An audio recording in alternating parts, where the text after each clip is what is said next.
To get onto the Hong Kong e-legislation website, if this is your first time, just do a straightforward Google search. It's very easy to find. And in the search box, you type in the chapter number you want. I am going to use the Pharmacy and Poisons Regulations for an example here. So that is 138A.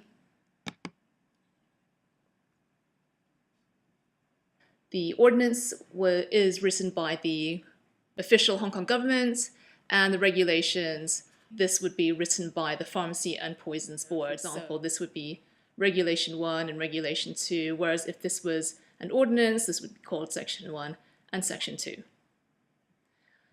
Electronic version, the table of contents is put on the side in the sidebar, and all these links are clickable. So if you just click on it, it will take you directly to the section that you just clicked on, so that's very helpful.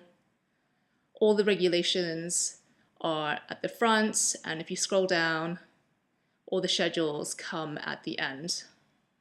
And the schedules are particularly important in the Pharmacy and Poisons Regulations, or PPR, because this is where all the poisons lists are. So Schedule 1 holds all the Schedule 1 drugs, and Schedule 3 contains all the prescription-only drugs.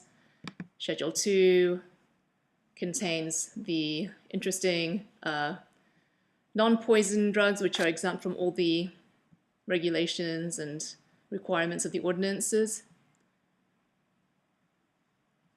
And then finally, Schedule 10 is the poisons list, which contains all the poisons except for the antibiotics and some dangerous drugs. So if you go through the table of contents, you can see it looks very busy and difficult to comprehend initially.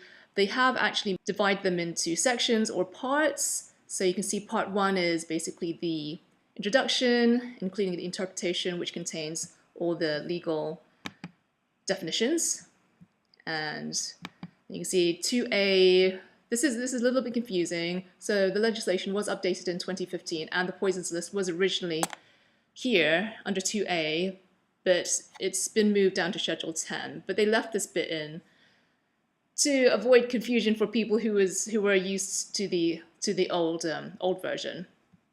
And then if you go down, so part 2 is the additional restrictions on the sales of poisons, and so on. Part 3 is about supplementary provisions in regard to labeling and so forth.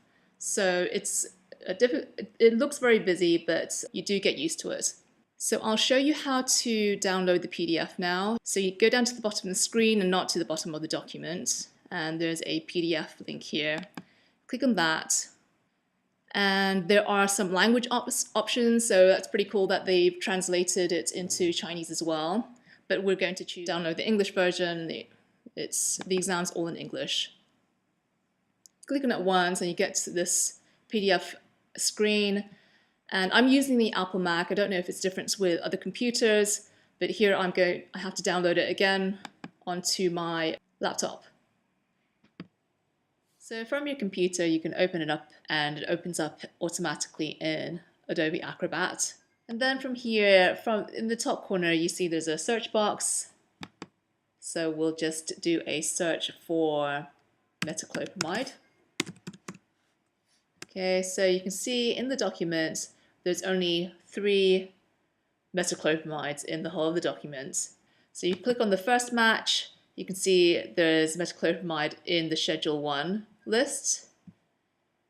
And you click on the second one, there is metoclopramide in the Schedule 3 list. And then on the third one, the metoclopramide is in the Schedule 10 list.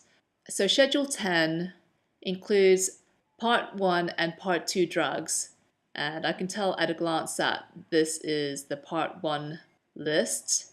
The Part 2 list looks very different. If you have a look in your own time, you'll see what I mean. So from this, I can now say that metoclopramide is a P1, S1, and S3 drug. This is how you can use the PPR to look up the drug classification of a drug. You can use it for any word.